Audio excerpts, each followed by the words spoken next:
Okay, so this is going to be a chainsaw sharpening video. This is going to be on a Stihl MS-170 with the 61 Pico Micro Mini 3. That's the small chain for the small saws under 2 horsepower.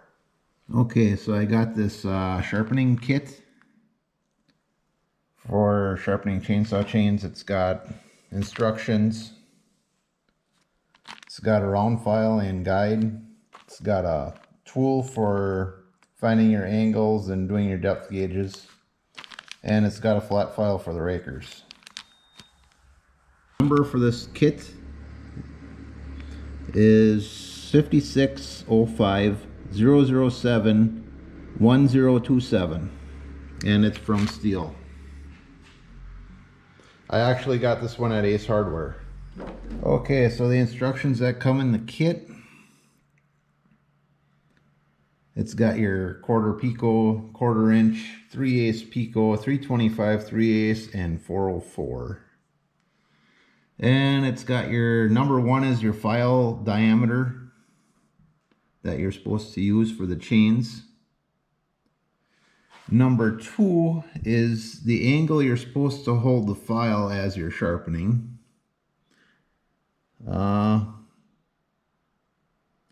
It's either 30 degrees for your regular chains where you're cross cutting, and it's 10 degrees for like your ripping chains, like you got a portable lumber mill, chainsaw lumber mill, you'd sharpen at 10. And it's also got your raker settings, which I don't go by those because some of them are wrong. They kind of took one size fits all approach, and if you do that, you're going to screw up your chain. And it also shows you you're supposed to sharpen your raker or depth gauge with a 10-degree down slope so that it kind of ramps up as your chain's going through the wood. You want the leading edge 10 degrees lower than your top edge. Okay, so my brother made this chart. This was actually for running the chain grinder. Normally I would use a chain grinder for this, but since most people don't have a chain grinder, I am actually doing this video with files because most people will buy the file kit because it's relatively inexpensive. So he made it for his 018, and that also uses the 61 Pico Micro Mini 3.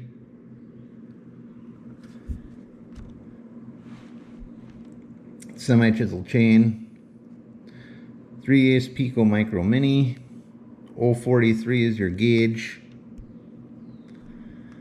Chain angle of 30 degrees. Motor angle you don't have to worry about unless you're chain grinding. Raker depth, now that is where we are going to vary from the Stihl recommendations. We only go 0.018, or what's this thing, or I don't know if you can get that, 0.457 millimeters.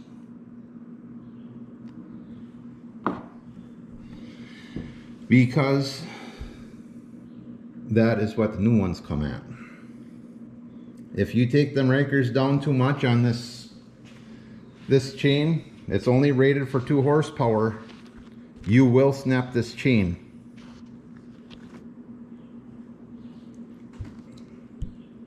I think my brother even popped 2 of these in one day of cutting, and that was at 20 thousandths. So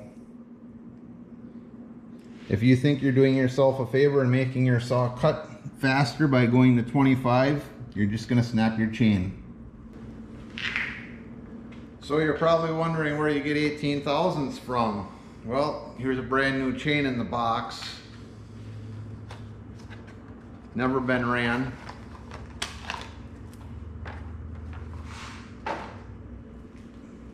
So by having a brand new chain, you can get all the steel factory angles and heights and everything off of it just by measuring. So yeah, with this new chain on this old bar, you can take it, go on top of the cutters, 18 thousandths. 18 if you can see it. That's where you get 18 thousandths from. That's why it never hurts having a backup chain or a chain you never ran. And even some of them ain't even quite 18 thousandths. That's why a lot of guys are snapping these chains, is because the specs are wrong.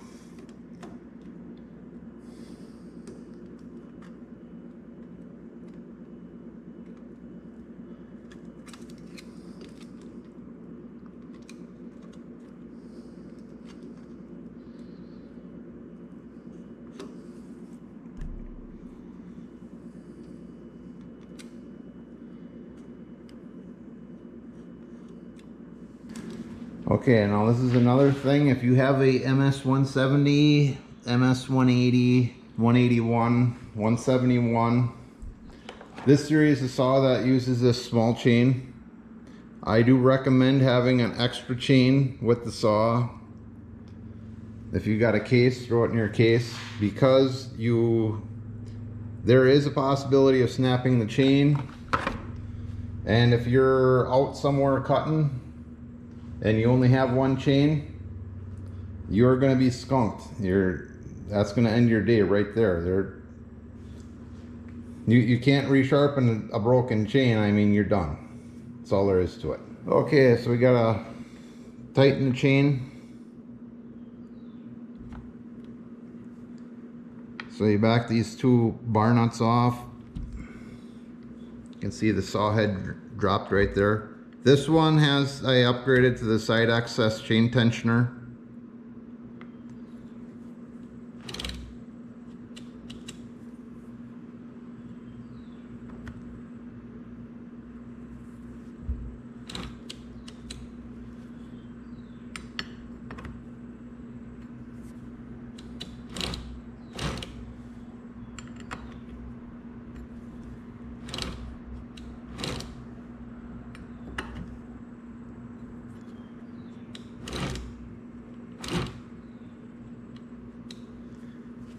That might be tight enough once we get the nuts tight.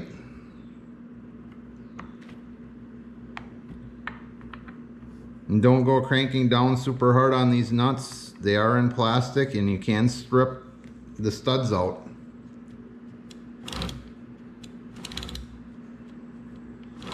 That's probably tight enough. Okay, so now you want to know how long you can go, or when you have to sharpen your chain. Like how many tanks of gas or whatever. Well, you really can't go by tanks of gas, because if you're cutting in dirty wood or if you're cutting tree stumps, you might not make a full tank of gas. You might have that chain screwed up in half a tank of gas. You got to keep your saw out of the dirt, and you got to try not to cut wood that's dirty, stuff that was skidded out and has the bark all full of dirt. That's just going to dull your chain. As you're cutting through, that dirt gets in there and it's wearing away on that fine cutting edge. And your fine cutting edge is along the top, around the corner, and to the side. Anything that file hits, you want to come to a nice fine point. You want the angles even. You don't want little jagged nicks in it. And that's what makes it cut fast. So if you're cutting nice clean wood, and you're careful with your saw, you don't do any trenching, you might make 5 tanks of fuel before you have to sharpen. And you might be able to just get by with a maintenance sharpening where you just sharpen the cutters, you check the rakers are good, and you go on. You go back to cutting.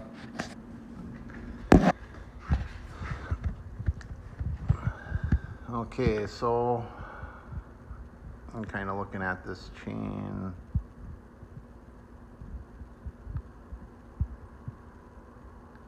This one is starting to get a little dull. Trying to get the lighting here right so you can see.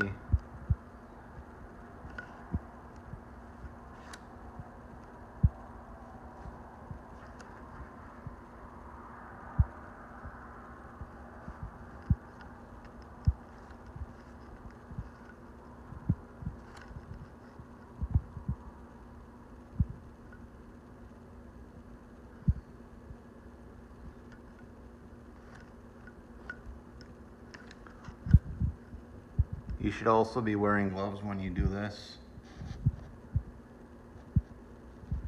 Or you got to be very, very careful.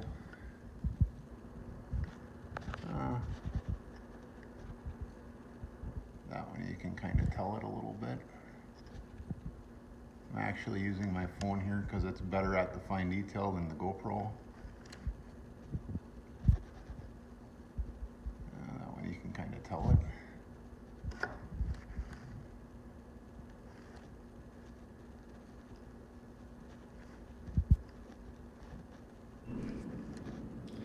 Okay, so I found my shortest tooth. It's this one right, well, it's kind of matched with some other ones. If you ever do this and you start getting, say, a dial caliper or a digital caliper, you will notice that the chains do not wear even.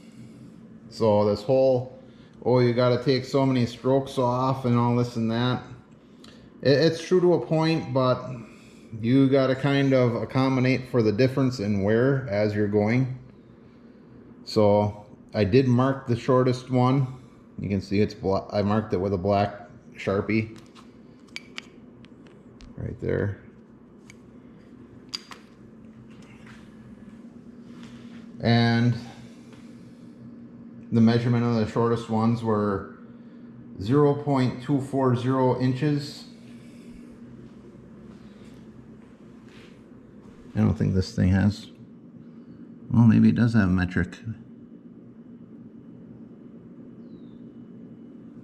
Well, I don't have it on the dial. But anyway, you can also use the steel tool to get a idea. You look at, you got these graduations on it. You kind of bump it up against the back of the tooth and you look at where your leading edge is. And if you can make all your teeth the same length, you're going to have a good cutting chain. It's kind of, this thing don't do as good as my phone, but you get the idea. Okay, that's done. We kick this ahead, lock the chain, grab our file, come to our shortest link. And then, if you can see that line right there, right in the center of the screen, that would be the line we want to keep parallel with the bar. And that will give us our 30-degree angle. So, we'll take a couple strokes on it here. Now you want to hold it 90 degrees this way. And then 30 degrees this way. And take a cut.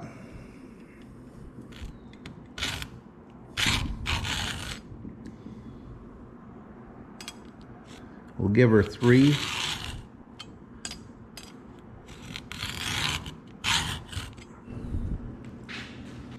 Okay, I kind of need 2 hands for this.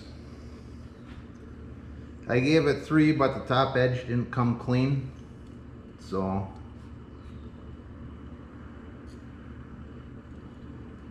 then I'm only cutting on the forward stroke. So now I'm pushing just a little bit harder. There. Okay, so this cutter's pretty sharp. So I can get this next one without having to move the chain, so I'm going to hit that yet.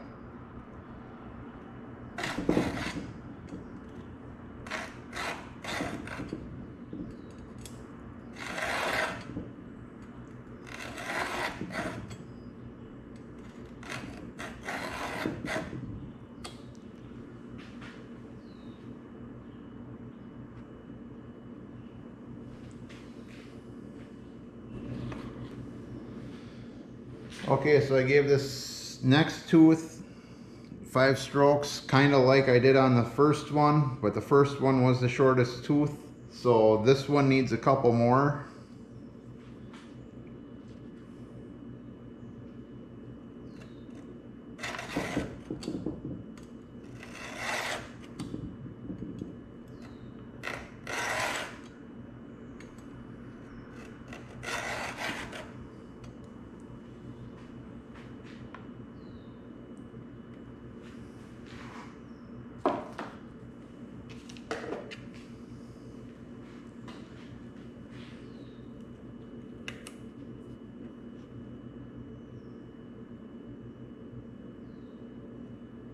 Yeah, that's pretty good. I'm within about 5/1000ths now of an inch, so that's pretty close. That'll cut. I was at, the smallest tooth was 0.0240, and then after I sharpened it I came down to 0.0225, and now I have that one at 0.235. So, or was it 30 when I actually had it on? Okay, it was 30 when it was on. I'll go with that.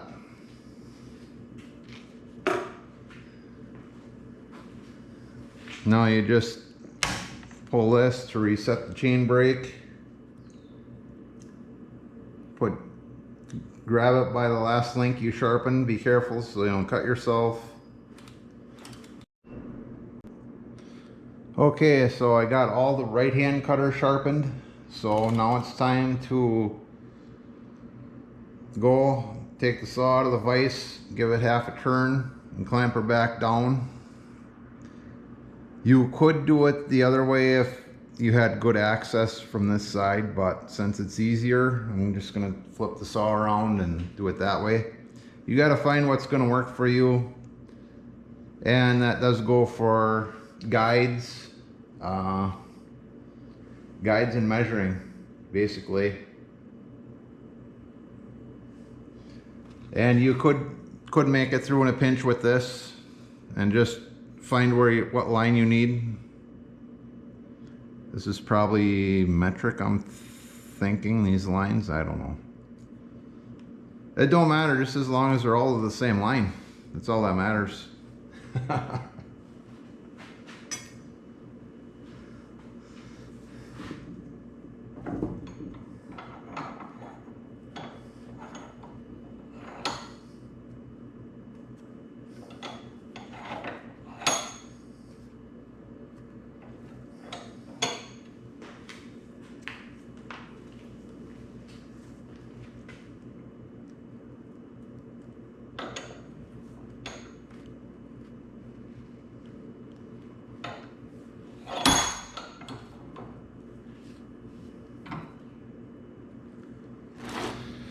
Okay, so I got it flipped around.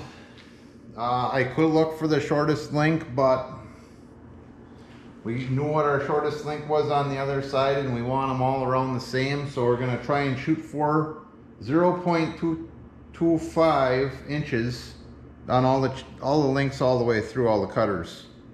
If they're all the same, it should cut straight. Assuming you have them all sharp and good and sharp. If you don't sharpen enough, it ain't gonna cut straight. So right here we have two, I call them left-hand cutters because they're cutting the left side of the bar. And this chain has a double cutter on it where you got two left-hand cutters right next to each other. That's just the way it worked out. So now this is where having a guide comes in handy, because now you can line, before we were using this line, now we're using this line. So unless you really are good at your angles, you could be off, say, even 10 degrees if you don't use a guide. So you got to find what's going to work for you and do that. What works for one person might not work for the next.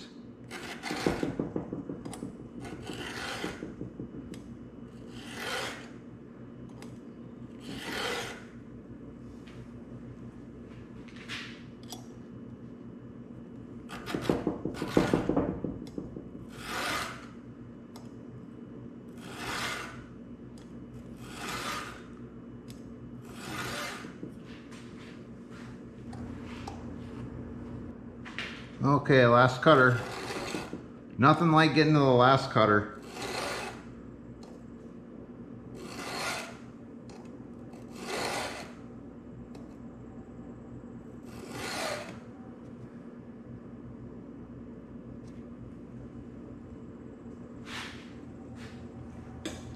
Okay, we're sharp.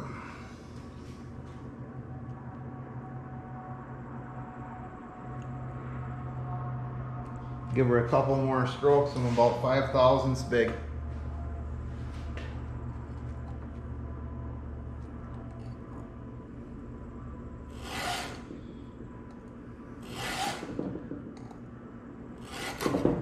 Shit.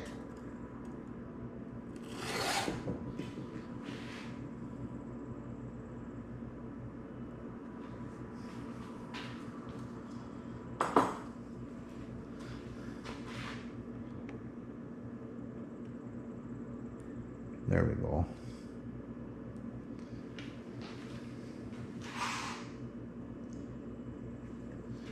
Now everything's within about 10 thousandths on the length.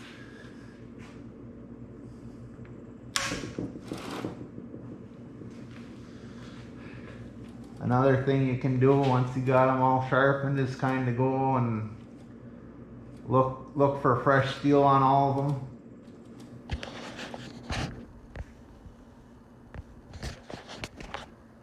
So yeah, you want to check for fresh steel on all of them.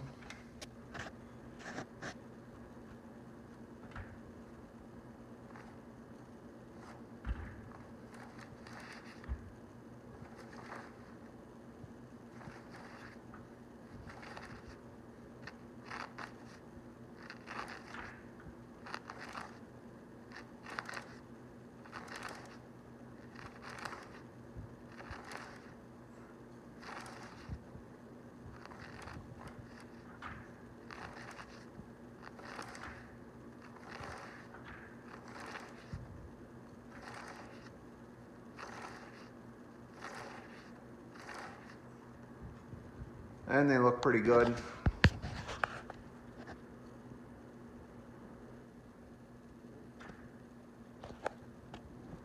Now we just got to check the rakers.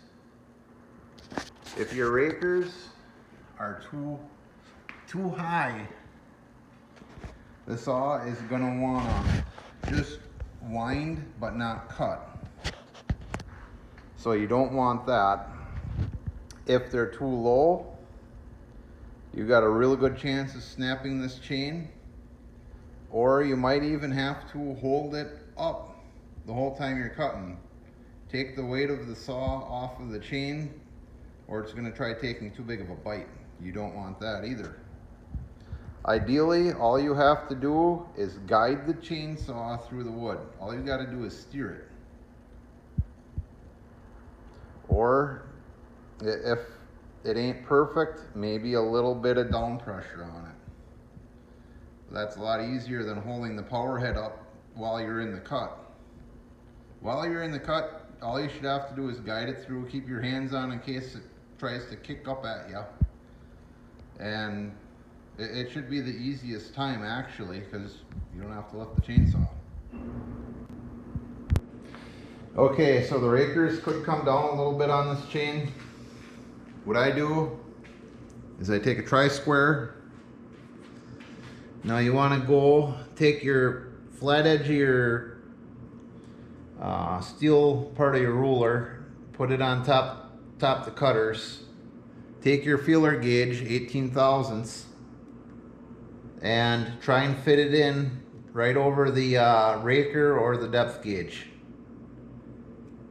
If it won't fit, or you gotta take the ruler up a little bit, that means you gotta take some off. This one could take a little off. I'll have to kind of check a couple points on it.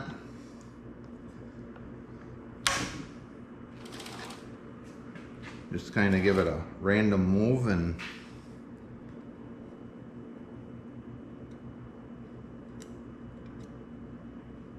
now that one ain't bad. I'd run it like that.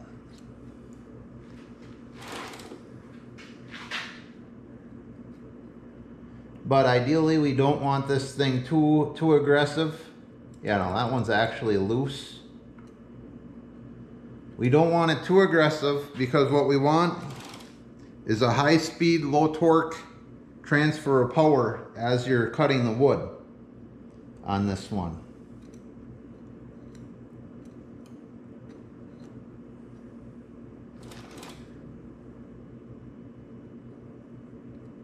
And you got to do your cutters first, because as you take steel away from that tooth, the cutter gets shorter and shorter, and that's why you got to take the depth gauges after the cutters.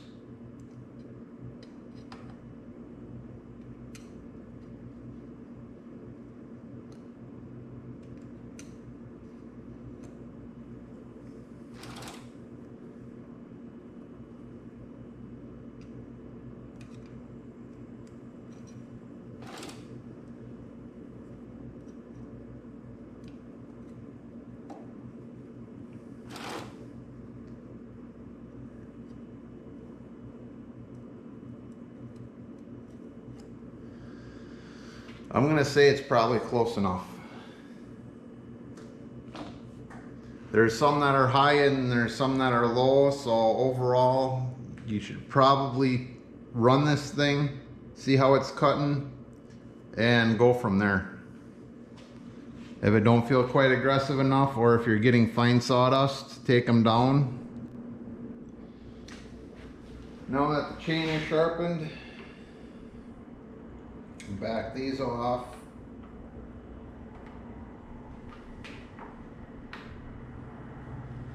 And adjust the chain. Got to back it off now a little bit.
Yeah, I'd say it's cutting nice and straight. The log ain't straight, but you can see the cut straight. There's no kind of a banana form. If you got one side sharper than the other, it's gonna kind of cut like a banana. And that slows you down too, because you're taking a longer way through the wood. And it can cut a little bit of a banana, but you start getting too much of a banana and pretty soon the bar's binding in the cut. So you don't want that. You want a nice, sharp, even cutting chain. And I think we achieved that. That, and you can snuff the saw out if you want, if you put a little pressure on it. So I think that's pretty good.